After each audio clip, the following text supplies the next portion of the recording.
C'était aussi la joie de retrouver un partenaire politique. Quelle que soit l'épreuve qu'on endure, cette épreuve doit être en dessous de ce qu'on est déterminé à donner à la nation, à la patrie, à la communauté. C'est en cela que nous allons gagner, avait déclaré Vital Kamerhe à la presse locale.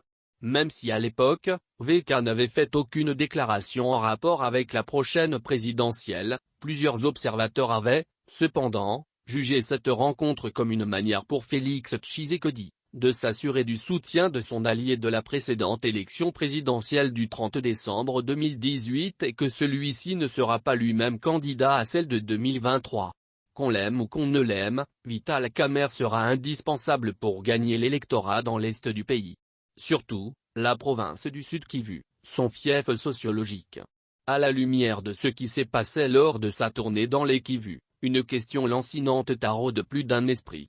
À savoir comment Vital Kamerhe, sous réserve de son ultime option à lever dans les jours à venir, entend concilier la volonté de sa base avec une éventuelle poursuite de partenariat avec Félix Tshisekedi. Dès lors que les Kivusiens contraignent leur leader à ne pas s'afficher pro-Fachi, l'équation devient difficile pour l'homme à la barbe poivre-sel. Tout bien considéré, Vital Kamerhe reste donc écartelé entre le vœu clairement exprimé de sa base et la loyauté au partenariat avec Fachi.